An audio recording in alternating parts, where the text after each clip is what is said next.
রোজাকে সংরক্ষণ করতে হবে। গাছ লাগালেই শুধু হবে না, ছাগলের আক্রমণ থেকে রক্ষা করার জন্য যেমন বেড়া দেওয়া লাগে, রমজানের রোজাটাকে রক্ষা করার জন্য প্রতিরক্ষা হিসাবে শয়তানের আক্রমণ থেকে বাঁচার জন্য বেড়া দিতে হবে। সেই বেড়াটা কি? মাল্লাম ইয়াদা কাওলা যুর ওয়াল আমালা বিহি, যে ব্যক্তি রোজা রেখে মিথ্যে কথা, মিথ্যে আচরণ, গীবত, শিকায়াত, দোষচর্চা, পরনিন্দা, হিংসা, জিঘাংসা, দাম্ভিকতা, অহংকার, এগুলো পরিত্যাগ করতে পারলো না, সুদ খাওয়া বন্ধ করতে পারে নাই, ঘুষ খাওয়া বন্ধ করতে পারে নাই, মিথ্যা কথা বলতে বন্ধ করতে পারে নাই, জেনা ব্যভিচার বন্ধ করতে পারে নাই, নোংরামি বন্ধ করতে পারে নাই, গালাগালি বন্ধ করতে পারে নাই, জুলম অত্যাচার বন্ধ করতে পারে নাই, ও রোজা রেখে কোনো লাভ নাই। আল্লাহর এমন রোজার কোনো দরকার নাই। আল্লাহ এমন ঠেকা না যে তোমার মতো গর্ধব রোজা রাখবে আর রোজা রাখার পরেও সে গুনাহ করতেই থাকবে, করতেই থাকবে। এরকম রোজা আল্লাহর কোনো দরকার নেই। আল্লাহ তাআলা এই কথা দিয়ে আপনাকে আর আমাকে হুঁশিয়ারি করছেন রাসূলুল্লাহ সাল্লাল্লাহু আলাইহি ওয়াসাল্লামের মাধ্যমে, যে আমরা রোজা থাকার পরে নিয়ত করি যে কোনো দিন গীবত করব না, ইনশাআল্লাহ, মিথ্যা কথা বলবো না, সুদ খাবো না, ঘুষ খাবো না, নামাজ ছাড়বো না, গালিগালাজ করবো না, জুলম অত্যাচার করবো না, মারপিট করবো না। আল্লাহ তাআলা সব ধরনের গুনাহ থেকে আপনাকে আর আমাকে বাঁচায় দেন। নবী করিম সাল্লাল্লাহু আলাইহি ওয়াসাল্লাম বলেছেন, তুগদু তাগনামু, রোজা রাখো। রোজা রাখলে লাভ কি হবে? এক হাদিসের মধ্যে রাসূলুল্লাহ সাল্লাল্লাহু আলাইহি ওয়াসাল্লাম বলেন, তাবরানী শরীফের মধ্যে এসেছে, ইমাম মুনজিরি আত-তারগীব ওয়াত তারহিবের মধ্যে হাদিসটি এনেছেন, তুগদু তাগনামু, জিহাদ করো তাহলে গনিমতের মাল পাবা, এটা দুনিয়াতে নগদ লাভ। আর আল্লাহর কাছে তো বড় জান্নাত পাবাই, নগদ লাভ। আমরা নগদটাকে বিশ্বাস করি, খুব ভালোবাসি নগদটা কামানোর জন্য, আর আখিরাতের পুরোটাই হচ্ছে বাকি। তো কিছু ইবাদত আছে যেগুলো করলে নগদে কিছু লাভ পাওয়া যায়। জিহাদ করো তাহলে গনিমতের মাল পাবা। সোমু তাসাহু, রোজা রাখো তোমার শরীরটা ভালো থাকবে। আজকে ফাস্টিং নিয়ে কত রকমের গবেষণা হচ্ছে পৃথিবীতে, আর কত হবে আল্লাহই জানে। আমরা এগুলো শুনলে আমাদের কাছে ভালো লাগে, কিন্তু শোনা না শোনায় কোনো ব্যবধান নাই। আমাদের প্রিয় নবী মুহাম্মদুর রাসূলুল্লাহ সাল্লাল্লাহু আলাইহি ওয়াসাল্লাম তিনি বলেছেন, কি বলেছেন? রোজা রাখো, সুমু তাসাহু, রোজা রাখো তোমার স্বাস্থ্য ভালো থাকবে। কত ঘন্টা না খেয়ে থাকলে তোমার শরীরের কোন কোন উপকারী হয়, এটা না আজকে লেটেস্ট এই বিজ্ঞানীদের আবিষ্কার, মেডিকেল সায়েন্স বলছে। কিন্তু যখন রাসূলুল্লাহ সাল্লাল্লাহু আলাইহি ওয়াসাল্লাম হাদিসগুলো বললেন, তখন তো সায়েন্স টেকনোলজি কোনো নাম গন্ধ ছিল না। মুহাম্মদ সাল্লাল্লাহু আলাইহি ওয়াসাল্লাম সেই সময় বলেছেন, একটি মধ্যযুগে, তখনই বলেছেন সুমু তাসাহু, রোজা রাখো শরীর ভালো হবে। রমজানের রোজা রাখো 30টি, মাসে চন্দ্র মাসের আইয়ামে বীজের 13, 14, 15 রোজা রাখো, সপ্তাহের বৃহস্পতি এবং সোমবার দিন রোজা রাখো, তোমার স্বাস্থ্য ভালো থাকবে।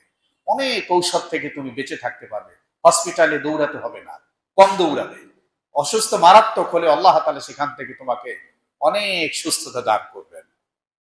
এটা হলো নগদ লাভ। আমাদের থাইল্যান্ডে যাওয়া লাগবে না, সিঙ্গাপুরে যাওয়া লাগবে না, ইন্ডিয়া যাওয়া লাগবে না, এত ঘন ঘন। দেখবেন আল্লাহ তাআলা আমাদেরকে ভালো করে দিয়েছেন। সাফিরু,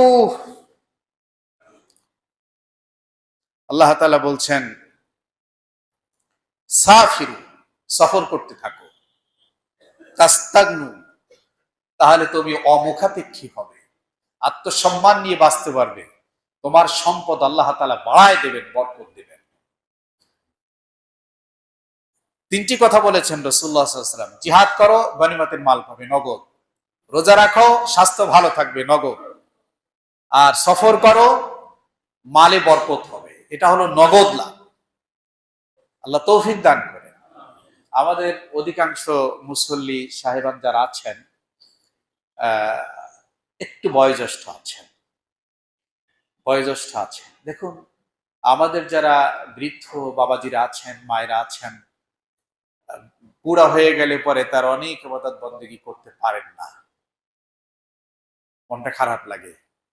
আগে মসজিদে এত সময় দিতাম, এত ইবাদত বন্দেগী করতাম, এখন তো নিজেই আমি মাজুর হয়ে গেছি, না চলতে পারি না ইবাদত বন্দেগী করতে পারি।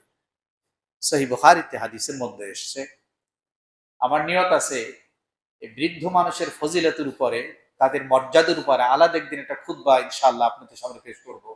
একটু দুই একটি কথা বলছি।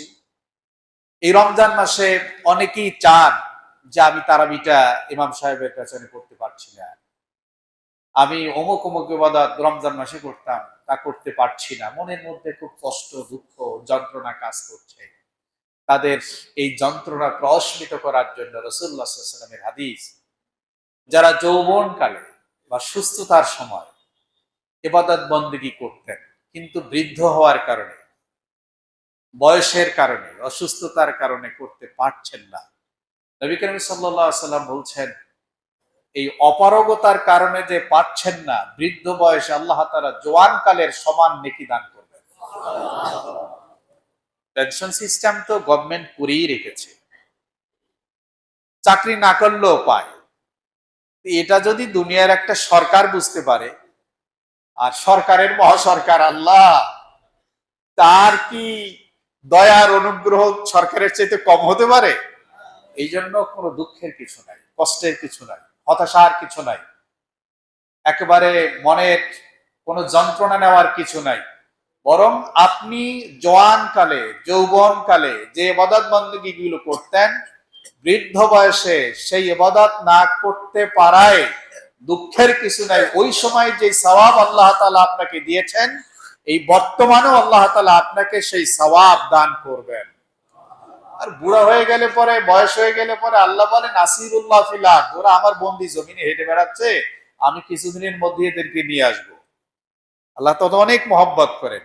আর আমরা যারা আছি, আমাদের দায়িত্ব হচ্ছে পাকা দাড়িওয়ালা মানুষ, বৃদ্ধ মানুষ, তাদেরকে সম্মান করা। এটা আল্লাহকে সম্মান করা হয়, বৃদ্ধ মানুষদেরকে সম্মান করা। কিন্তু এখনকার পরিস্থিতি, পরিবেশ এমন যে বড়দেরকে যে শ্রদ্ধা করতে হয়, এই শিক্ষাটা, বৃদ্ধ মা বাপকে যে সর্বোচ্চ সম্মান করতে হয়, এই শিক্ষাটা কেমন যেন রহিত হয়ে যাচ্ছে, কেমন যেন কবরে চলে গেছে। আল্লাহ তাআলা আমাদেরকে খুব তৌফিক দান করেন। আমরা আমাদের সমাজের সিনিয়র সিটিজেন যারা আছেন, বৃদ্ধ, বয়োজ্যেষ্ঠ, সম্মানিত মুরব্বিয়ান যারা আছেন, আমরা তাদেরকে সম্মান করব। এটা ইবাদত, এটা ইবাদত। তাদের সঙ্গে কথা বলতে গিয়ে ভদ্রচিত কথা বলতে হবে, শব্দ চয়নটা যেন অত্যন্ত শালীন হয়, এটা আমাদের খেয়াল করতে হবে। আল্লাহ তাআলা আমাদেরকে খুব তৌফিক দান করেন।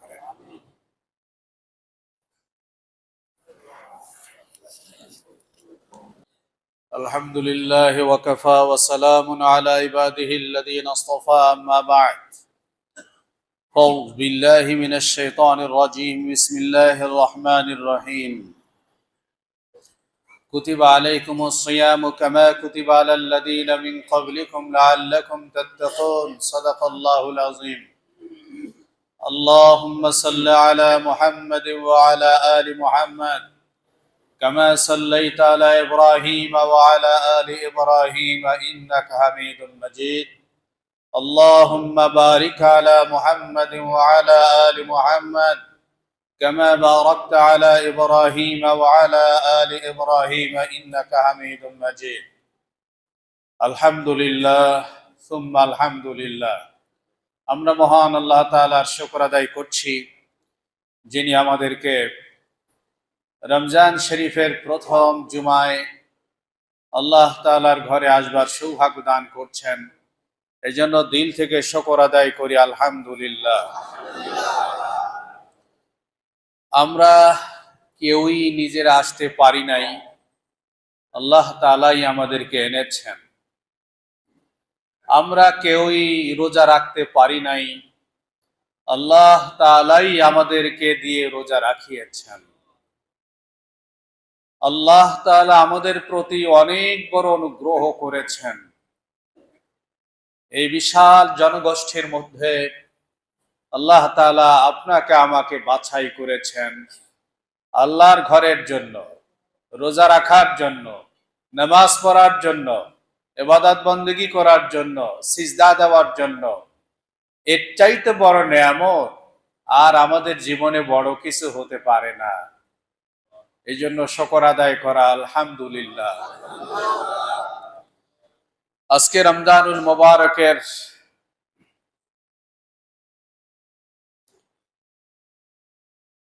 রমজানের 6 তারিখ।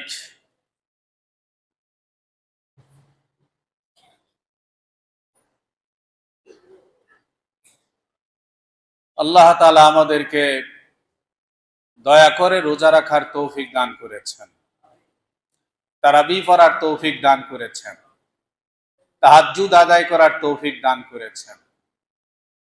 নবী করিম সাল্লাল্লাহু আলাইহি সাল্লাম এই একটি মাসের জন্য পেছনের 2টি মাসকে প্রস্তুতি হিসাবে রাখছেন, দোয়া করছেন। সাহাবায়ে কেরামও ঠিক এমনটি করেছেন। সেই দীর্ঘ প্রতীক্ষিত এবং আমাদের আশা আকাঙ্ক্ষার প্রতিফলন রমজান শরীফ। এই রমজানের প্রতিটি মুহূর্ত যেন আমাদের জীবনে আল্লাহর কাজে লেগে যায়।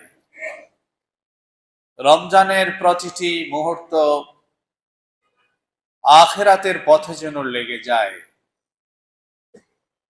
নবী করিম সাল্লাল্লাহু আলাইহি সাল্লাম রমজানের গুরুত্ব, মাহাত্ম্য, শ্রেষ্ঠত্ব, রমজান শরীফের তাৎপর্য গভীরভাবে উপলব্ধি করতেন বলেই রমজানের জন্য রাসূল ব্যাকুল থাকতেন।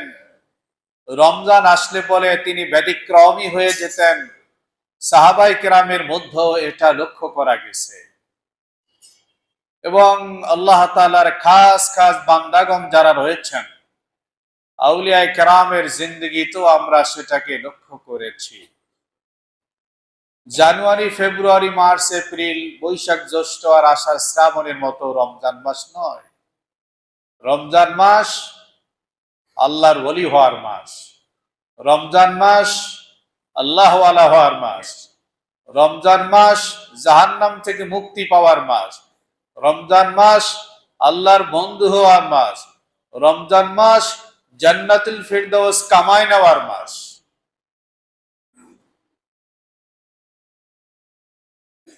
নবী করিম সাল্লাল্লাহু আলাইহি সাল্লামের মতোই আমাদেরকে, সাহাবায়ে কেরামের মতোই আমাদেরকে রমজানের প্রতিটি মুহূর্তের হক আদায় করার তৌফিক দান করুন।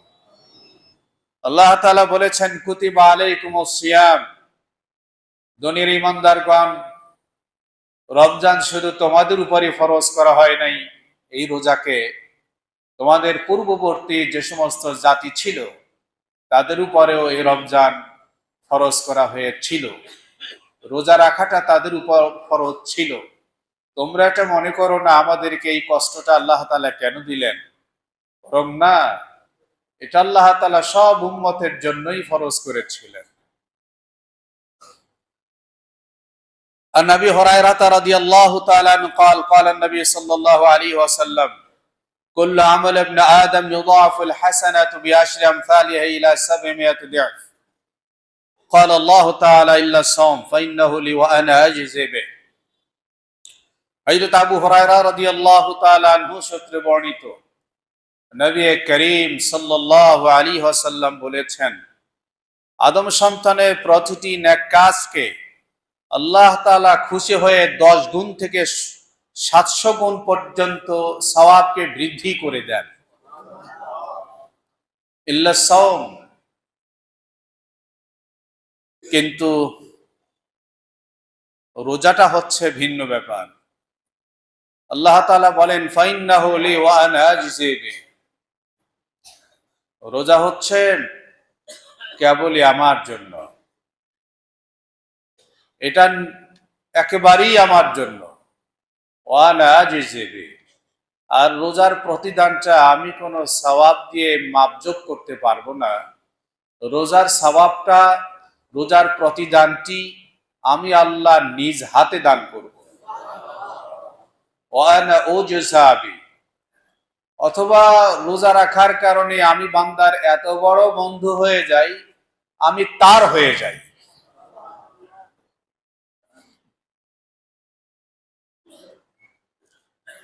ইয়াদউ শাহওয়াতাহু ওয়া তাআমাহু মিন আজলি। আল্লাহ তাআলা বলেন, আমার বান্দা বান্দি রমজান শরীফের রোজা রেখে তার প্রবৃত্তিকে সে দমন করেছে, পানাহার থেকে সে বিরত থেকেছে। এটা দুনিয়ার কাউকে সন্তুষ্ট করার জন্য নয়, ওটা কেবলই আমার জন্য। ইচ্ছা করলে সে রুম আটকিয়ে তো পানি খেতে পারত, খাবার খেতে পারত, কিন্তু না, সে তো সেটা করে না। 1 মিনিট আগে ইফতার করে না, 1 মিনিট আগেও ইফতার করে না, সে অপেক্ষায় থাকে, রকমারি খাবারের পসরা সাজিয়ে অপেক্ষা করে। প্রচন্ড ক্ষুধার পেটের ভেতরে আছে, তথাপি সে খায় না, বলে এটা আমাকে ভয় করে, আমাকে খুশি করার জন্যই সে খায় না। সুতরাং এই বান্দা বান্দির আমি নেকি কত দিব এটা দিয়ে নয়, বরং আমি আল্লাহই তার প্রতিদান হয়ে যাই। লিসাইমে ফারহাতান, ফারহাতুন ইনদা ফিতরিহি ওয়া ফারহাতুন ইনদা লিকায়ে রাব্বি। নবী আলাইহিস সালাম বলেন, একজন রোজাদারকে আল্লাহ তাআলা দুটি খুশির নেয়ামত দান করবেন। খুশি হওয়া এটা আল্লাহ তাআলার নেয়ামত, সন্তুষ্ট হওয়া, আনন্দিত হওয়া, পুলকিত হওয়া এটা আল্লাহ তাআলার নেয়ামত।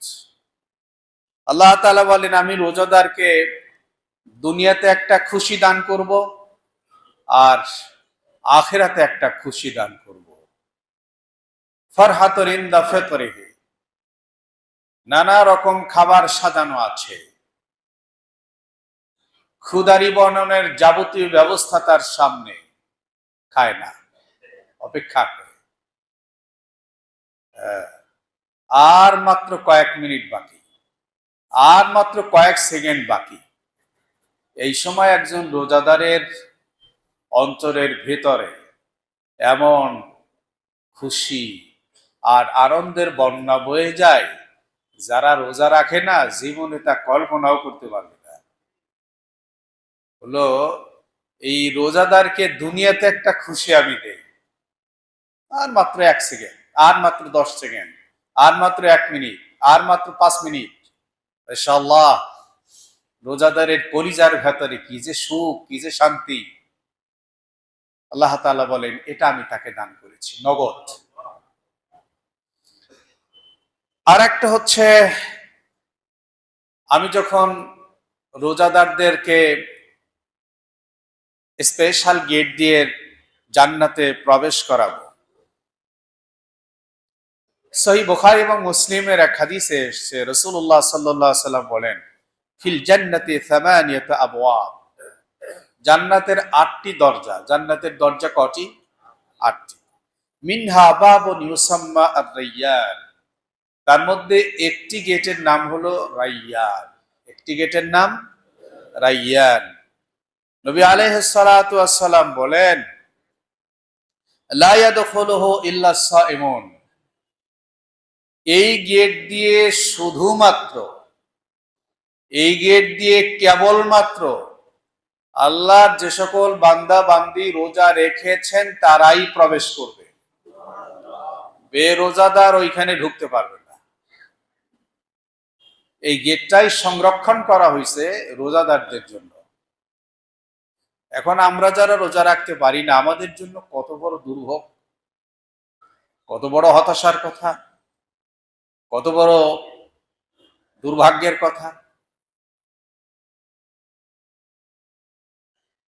আল্লাহ আমাদের সবাইকে রোজা রাখার তৌফিক দান করে। রোজাদার ওই গেট দিয়ে ঢুকবে, একজনও রোজাদার ছাড়া সেখানে ঢুকতে পারবে না, সুযোগই নাই। তো রোজাদার তো ঢুকে গেল। অন্য হাদিসের মধ্যে আসছে, ফাইদা দাখাল উগলিক, যখন ঢুকে যাবে অটোমেটিক গেটটা বন্ধ হয়ে যাবে, সব রোজাদার এখন এখানে ঢুকে গেছে, আর কেউ বাকি নেই। বেরোজাদার যে রোজা রাখে না, হাজারো চেষ্টা করলেও সেখানে ঢুকতে পারবে না। তাহলে রোজাদাররা যখন জান্নাতে প্রবেশ করবে তখন কেমন লাগবে বলুন তো? বড় ভালো লাগবে। শুধু এটাই না, হাদিসের মধ্যে এসছে যেই জান্নাতের রাইয়ান নামক গেট দিয়ে ঢুকবে, ঢোকার পরে আল্লাহ সুবহানাহু ওয়া তাআলা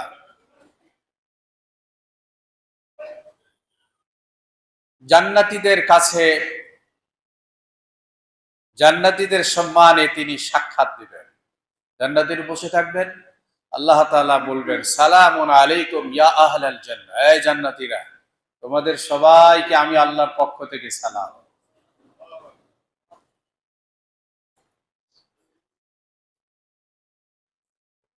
আল্লাহ তাআলা বলবেন লিল্লাযীনা আহসানুল হুসনা ওয়া জিয়াদা, আমি তোমাদেরকে কিছু বাড়াই দিতে চাই। বান্দা বলবে কি বাড়াবেন? মা তাশতাহি আনফুসুকুম আলাকুম ফিহা মা তাদাউন, চাওয়া লাগে না, শুধু অন্তরের ভেতরে কোনো কিছু জাগরুক হলে, অন্তরের ভেতরে কোনো আশা আকাঙ্ক্ষা বা কোনো চাহিদা সৃষ্টি হলে মুখ থেকে কোনো শব্দ প্রতিধ্বনি করতে হয় না, ঠোঁট জিহ্বা এগুলো নাড়াতে হয় না, বাস সঙ্গে সঙ্গে হাজির হয়ে যায়। এখন এইখানে আপনি আমাদেরকে কি বাড়ায় দিবেন, আমাদের তো বুঝে আসে না। হাদিসের মধ্যে আসছে পাখি দেখবে তো মনে করবে যে পাখির ভুনা গোশত যদি খেতে পারতাম, একটা সেকেন্ড দেরি হবে না, খোদার কসম। পাখির গোশত ভুনা হয়ে স্বর্ণের প্লেটে তার সামনে হাজির হয়ে যাবে। وقالوا الحمد لله الذي صدقنا وعده وأورثنا الأرض نتبوأ من الجنة حيث نشاء فنعم أجر العاملين। একসঙ্গে তবলিগ করে, একসঙ্গে আল্লাহর ওলির খানকায় যায়, একসঙ্গে জামাতে নামাজ পড়ে, একসঙ্গে দ্বীনের কাজ করে, মাদ্রাসা মসজিদের কাজ করে, কি খাতির! একজন এক জান্নাতে আর একজন আর এক জান্নাতে। সর্বশেষ যে লোকটা জাহান্নাম থেকে বের হবে একেবারে নিম্নমানের একজন ইমানদার, তাকেও তো আল্লাহ 10 দুনিয়ার সমান একটা জান্নাত দান করবেন। আর যারা পাক্কা ইমানদার, যাদের আমলনামায় মোটেই শিরক নাই, কুফর নাই, মুনাফিকি নাই, বেদাত নাই, কবিরা করা নাই, কুসংস্কার নাই, অপসংস্কৃতি নাই, ইহুদি খ্রিস্টান অমুসলিমদের কোন রকমের তাদের অনুসরণ অনুকরণ নাই, এরকমের খালেস মুসলমান তো এরকম সকালে একবার বিকেলে একবার তার সঙ্গে আল্লাহ তাআলা দিদার দান করবেন। এই লোকটা বলবে যে আমার বন্ধু তো অমুক জান্নাতে থাকে, কিন্তু সেটা তো অনেক দূর, এখন যাব কিভাবে? মনের মধ্যে জল্পনা কল্পনা, একটুও দেরি হবে না, সঙ্গে সঙ্গে একটা উট হাজির হবে, আর সে উটের পৃষ্ঠে চড়বে। এক মুহূর্তের মধ্যে হাজার lakh crore crore million billion trillion দূরত্বের জান্নাতে বন্ধুর কাছে আল্লাহ তাআলা তাকে হাজির করে।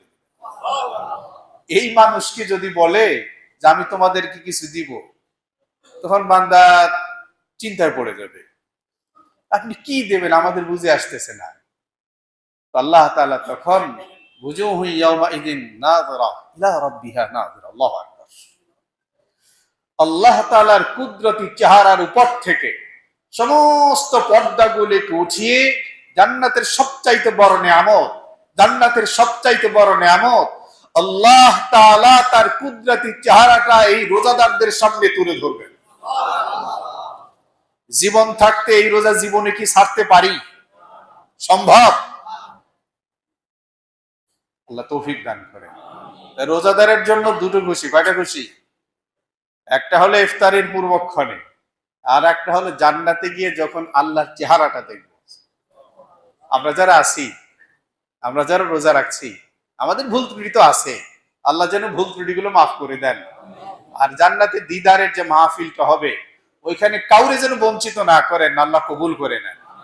আমরা সবাই থাকতে চাই ইনশাআল্লাহ। আল্লাহ তৌফিক। নবী আলাইহিস সালাতু ওয়াস সালাম বলেন ওয়ালা খালুফু ফামিস সাইম আতয়াবু ইনদাল্লাহি মিন রিহিল মিস্ক। একজন রোজাদার রোজা রাখার কারণে পাকস্থলীর ভেতর থেকে নির্গত একটি দুর্গন্ধ সঙ্গত কারণেই বের হয়। এটা যেন মানুষ খারাপ মনে না করে।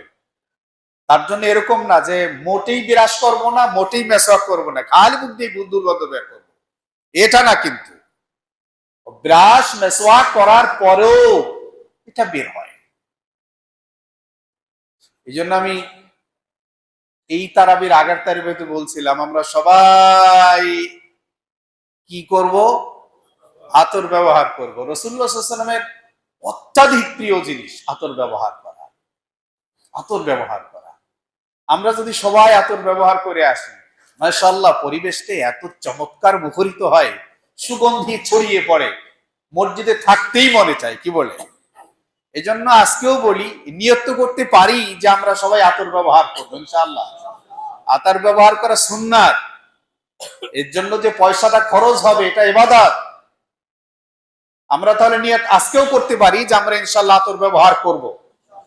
আর যারা করি মাশাআল্লাহ তারা তো ভালো, যারা করতে পারি না হিম্মত করি, নিয়ত করি, আল্লাহ তৌফিক দান করে। তো মুখ থেকে যে দুর্গন্ধটা বের হয়, নবী আলাইহিস সালাতু ওয়াস সালাম বলেন, তোমাদের কাছে দুর্গন্ধ মনে হলেও যেহেতু আমার সন্তুষ্টির জন্য আমার বান্দা বান্দি রোজা রেখেছেন, ওই দুর্গন্ধটা আমি আল্লাহর কাছে নিষ্কম্বারের চাইতে অধিক সুঘ্রাণযুক্ত।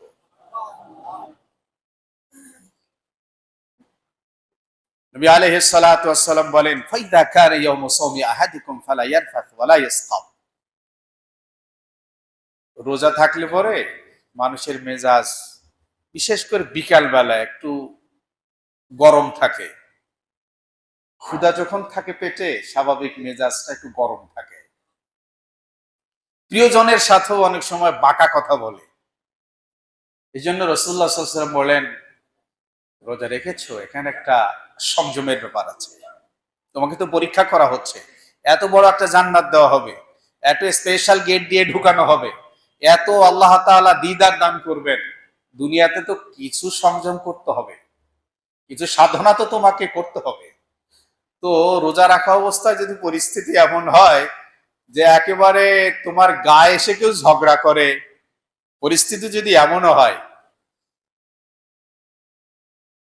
মেজাজ খারাপ করো না, অশ্লীল কথা বলো না, ঝগড়া বিবাদ করো না। কেউ যদি গায়ে পড়ে ঝগড়াও করতে চায়, তুমি বিনয়ের সাথে বলো, ভাই ইন্নী ইমরুউন সাইম, আমি একজন রোজাদার মানুষ, আল্লাহর রাস্তায় আমাকে মাফ করবেন। আমরা যদি এই পদ্ধতি অবলম্বন করতে পারি, পুরো রমজানের 30 দিনে ইনশাআল্লাহ একটা গালিও দিতে হবে না, একটি অশ্লীল বাক্য বিনিময় করতে হবে না, এবং কারোর সঙ্গে কোনো ঝগড়া হবে না ইনশাআল্লাহ। তরকারিতে রমজানে লবণ কম হতেই পারে, কারণ যিনি আমার ঘরের রাঁধুনি আছেন উনিও তো রোজা রেখেছেন, তুমি তো আর দেখেন নাই। শরীয়ত একটা কাজ করছে, সেটা হলো স্বামী যদি জালিম হয়, স্ত্রীকে খুব গালাগাল করে, মারপিট করে, কথায় কথায় যাচ্ছে তাই বলে, কোন মর্যাদা দেয় না, এরকমের জালিম স্বামী হলে সেই ঘরের জন্য ইসলাম বলে, তরকারিতে লবণ না হলে যদি মারপিট করে বা গালাগালি করে, তাহলে অন্তত রোজা থাকা অবস্থাও ওই শোরবা একটু চেখে নেওয়া যায় যে লবণ ঠিকঠাক হলো কিনা। এতটুকু সুযোগ দিছে অন্তত এই জুলুম অত্যাচারের হাত থেকে বাঁচার জন্য। তা আমরা তো জুলুম করবোই না ইনশাআল্লাহ। কি বলে? লবণ কম হতেই পারে, আমাদের জীবনেও কত ভুল হয়ে যায় না। আমরা স্ত্রীদের প্রতি খুব সদয় হই, আল্লাহ তৌফিক দান করেন। তো কারোর সঙ্গে গালাগালি করা যাবে না, কারোর সঙ্গে অশ্লীল কথা বলা যাবে না, কারোর সঙ্গে ঝগড়া করা যাবে না। যদি কেউ ঝগড়া করতে আসেও তাকে বলতে হবে, ভাই আমি একজন রোজাদার মানুষ, আল্লাহর ওয়াস্তে আমাকে মাফ করেন। তাহলে 30 দিন ইনশাআল্লাহ এভাবে যদি করতে পারি, আশা করি বাকি 11 মাস আল্লাহ তাআলা অশ্লীলতা আর ঝগড়া বিবাদ আর লড়াই সংঘাত থেকে আমাদেরকে হেফাজত করবেন ইনশাআল্লাহ। وقال النبي صلى الله عليه وسلم الصيام والقرآن يشفعان للعبد يقول الصيام ربي إني منعته الطعام الشهوات بالليل بالنهار فشفعني فيه. يقول القرآن منعته النوم بالليل ফাশাফি'নি ফীহি ফায়শাফান। ইমাম আহমদ ইবনে হাম্বল রাহমাতুল্লাহ আলাইহি তিনি তার মুসনাদের মধ্যে হাদিসটি আলোচনা করেছেন। আগের হাদিসটি কিন্তু বুখারী মুসলিমের। নবী করিম সাল্লাল্লাহু আলাইহি ওয়াসাল্লাম বলেছেন, এই যে রমজান মাসে আমরা ইমাম সাহেবের পেছনে কোরআন শরীফের তেলাওয়াত শুনি, রাত্রে জাগি, তাহাজ্জুদ পড়ি, তারাবি পড়ি, লম্বা সময় চলে যায়। তারাবিতে একটু সময় চলে গেলে রাগ করবেন না, ও দেরি হতেই পারে। আমরা তো রমজান মাসটাকে ইবাদতের জন্য ফারিক করেছি। রমজান তো দুনিয়ার ব্যবসার জন্য, রমজানটা আমরা রাখছি আখিরাতের ব্যবসা করবো ইনশাআল্লাহ। আল্লাহ তৌফিক দান করুন। এই যে কোরআন শরীফ শোনার পেছনে, কোরআন শরীফ তিলাওয়াতের পেছনে যে একটা লম্বা সময় চলে যায়, আর দিনের বেলায় রোজা রাখার কারণে পানাহার থেকে বিরত থাকতে হয় এবং বৈধ শাহওয়াতকে পর্যন্ত দমন করতে হয়, এইটার কি হবে? আল্লাহ সুবহানাহু ওয়া তাআলা, আল্লাহ রাসূল বলেছেন, কিয়ামতের ময়দানে আল্লাহ সুবহানাহু ওয়া তাআলা এই রোজাকে একটা বাকশক্তি আল্লাহ তাআলা দান করবেন। রোজা বলবে, আল্লাহ এই লোকটাকে দিনে খেতে দেই নাই, পান করতে দেই নাই, প্রচন্ড ক্ষুধা, অনেক সময় সাহারি খেতে পারে নাই, তারপরও ক্ষুধার যন্ত্রণায় বেঁকে আছে, পড়ে গেছে, বিছনায় পড়া।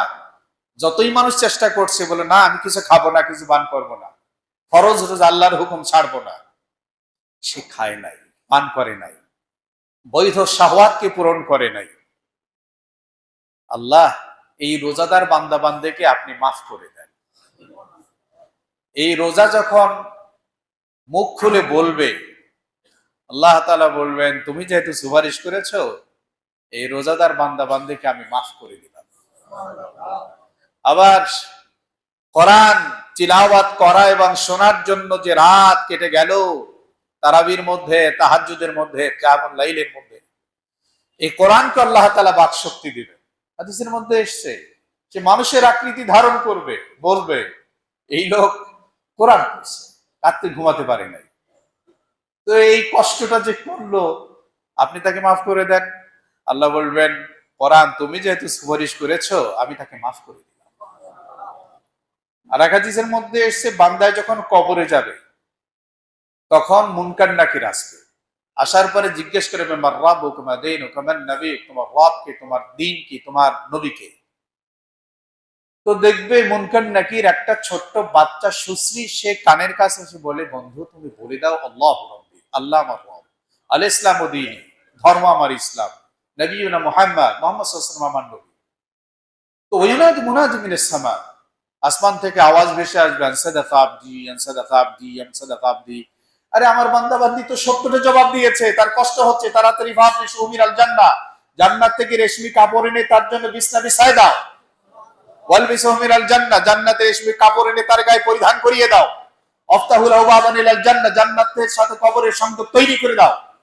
আর তার মধ্যে বাসরে দৃষ্টির সীমা যতদূর পর্যন্ত পৌঁছে, ততদূর পর্যন্ত কবরকে প্রশস্ত করে দাও। আমার বান্দা বান্দির জন্য কোনো কষ্ট না হয়, খবরদার। সব ব্যবস্থা হয়ে গেল। এখন এই বাচ্চাটা যখন চলে যাবে, সে তাকে জড়াই ধরবে, ভাই আপনি কি, আমার একটু পরিচয়টা দিয়ে যান। বলে, কেন, আপনি তো আপনাকে চেনেন নাই। বলে, চিনতে পারিনি।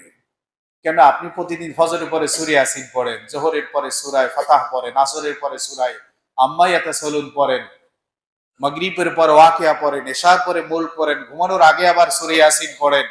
প্রতিদিন প্রতিনিয়ত 5 পৃষ্ঠা, 10 পৃষ্ঠা, 15 পৃষ্ঠা, 1 পারা, 2 পারা, 3 পারা তেলাওয়াত করেন।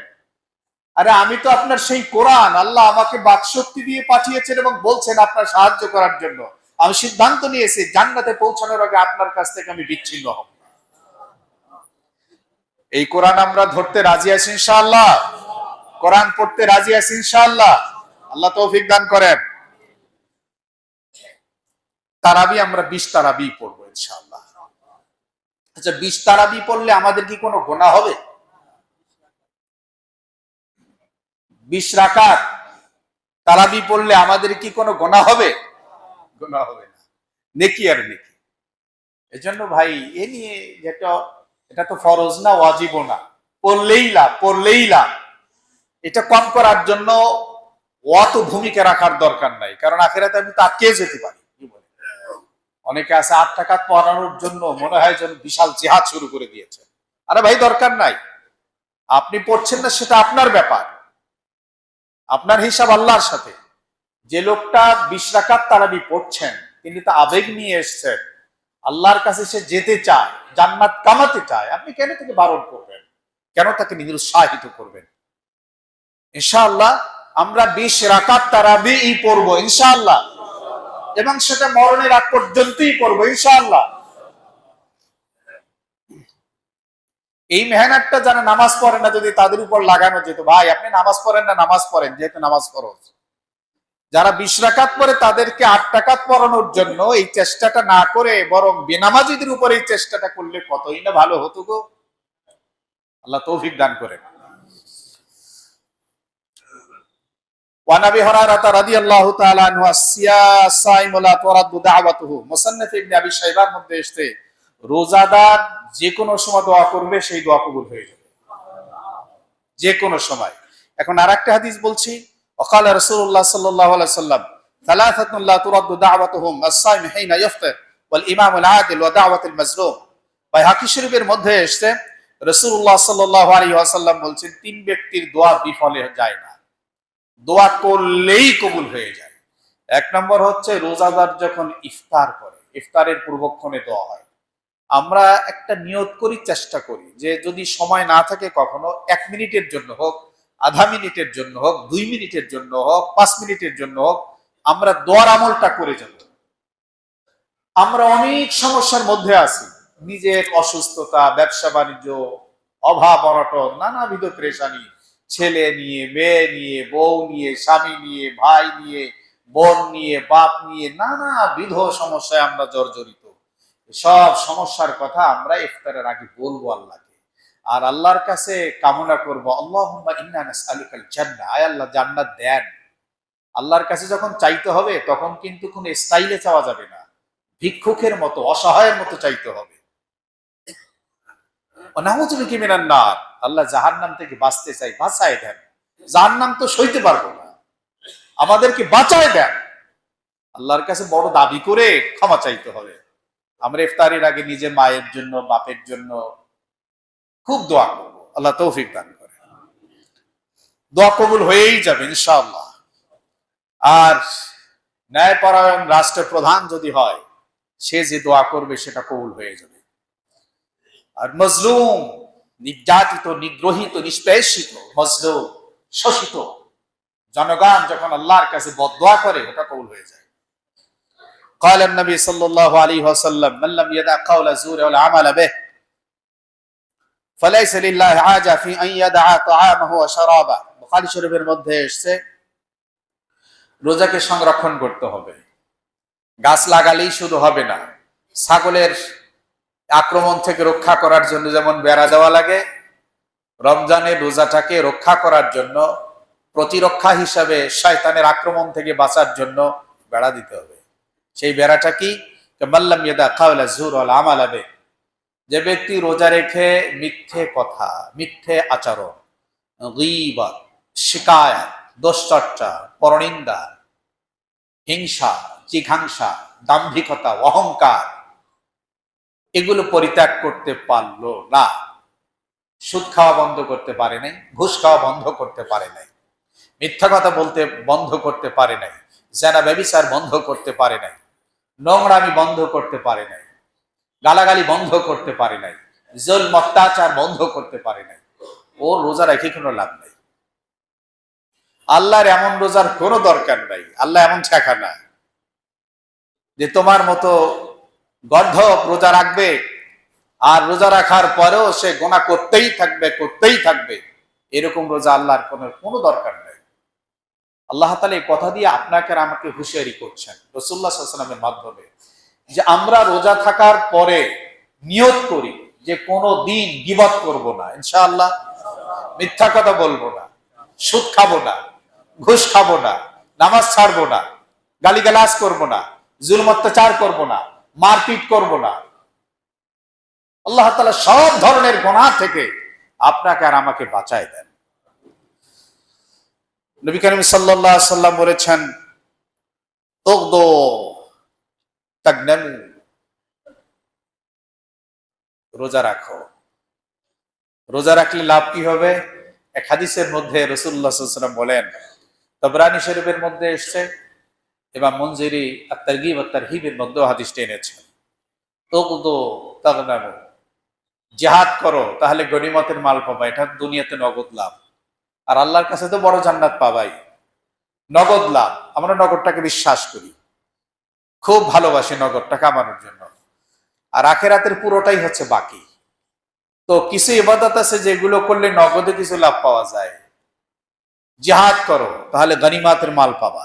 সোমু তাসাহু, রোজা রাখো তোমার শরীরটা ভালো থাকবে। আজকে ফাস্টিং নিয়ে কত রকমের গবেষণা হচ্ছে পৃথিবীতে, আর কত হবে আল্লাহই জানে। আমরা এগুলো শুনলে আমাদের কাছে ভালো লাগে, কিন্তু শোনা না শোনায় কোনো ব্যবধান নাই। আমাদের প্রিয় নবী মুহাম্মদুর রাসূলুল্লাহ সাল্লাল্লাহু আলাইহি ওয়াসাল্লাম তিনি বলেছেন, কি বলেছেন? রোজা রাখো, সুমু তাসাহু, রোজা রাখো তোমার স্বাস্থ্য ভালো থাকবে। কত ঘন্টা না খেয়ে থাকলে তোমার শরীরের কোন কোন উপকারী হয়, এটা না আজকে লেটেস্ট এই বিজ্ঞানীদের আবিষ্কার, মেডিকেল সায়েন্স বলছে। কিন্তু যখন রাসূলুল্লাহ সাল্লাল্লাহু আলাইহি ওয়াসাল্লাম হাদিসগুলো বললেন, তখন তো সায়েন্স টেকনোলজি কোনো নাম গন্ধ ছিল না। মুহাম্মদ সাল্লাল্লাহু আলাইহি ওয়াসাল্লাম সেই সময় বলেছেন, একটি মধ্যযুগে, তখনই বলেছেন সুমু তাসাহু, রোজা রাখো শরীর ভালো হবে। রমজানের রোজা রাখো 30টি, মাসের চন্দ্র মাসের আইয়ামে বীজের 13, 14, 15 রোজা রাখো, সপ্তাহের বৃহস্পতি এবং সোমবার দিন রোজা রাখো, তোমার স্বাস্থ্য ভালো থাকবে।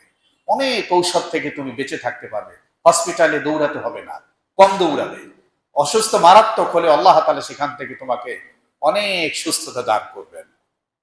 এটা হলো নগদ লাভ। আমাদের থাইল্যান্ডে যাওয়া লাগবে না, সিঙ্গাপুরে যাওয়া লাগবে না, ইন্ডিয়া যাওয়া লাগবে না এত ঘন ঘন। দেখবেন আল্লাহ তাআলা আমাদেরকে ভালো করে দিয়েছেন। সাফিরু, আল্লাহ তাআলা বলছেন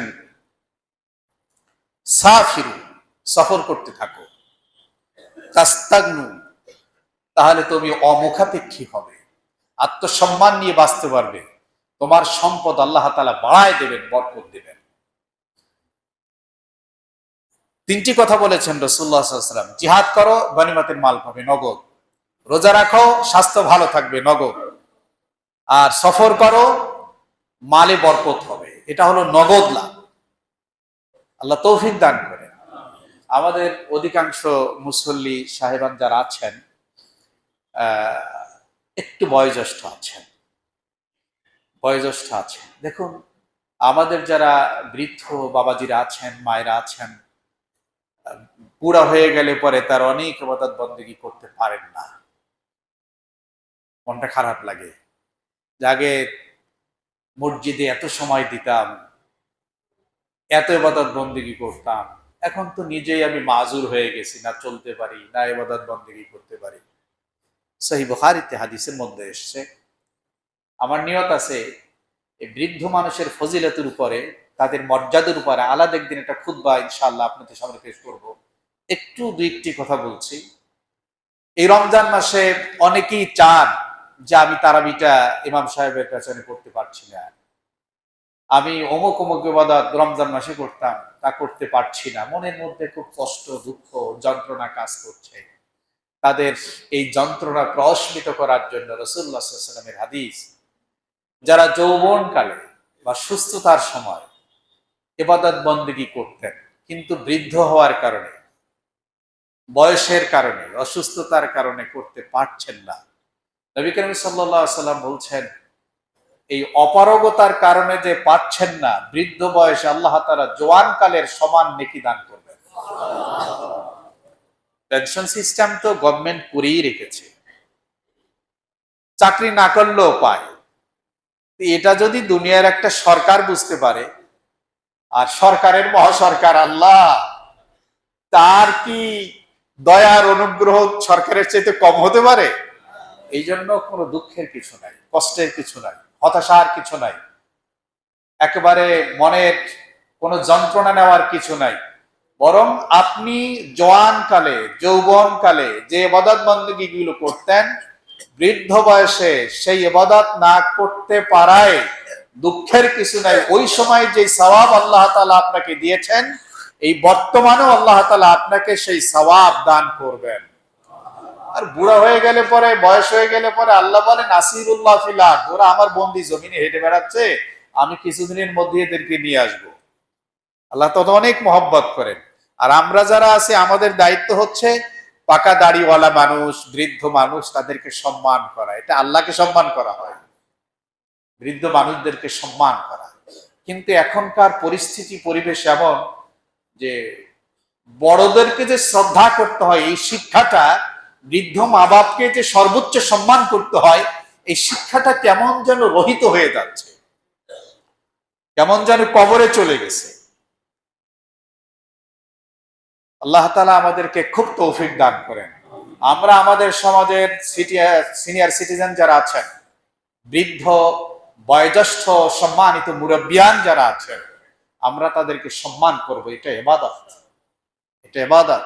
তাদের সঙ্গে কথা বলতে গিয়ে ভদ্রচিত কথা বলতে হবে, শব্দ চয়নটা যেন অত্যন্ত শালীন হয়, এটা আমাদের খেয়াল করতে হবে। আল্লাহ তাআলা আমাদেরকে খুব তৌফিক দান করেন।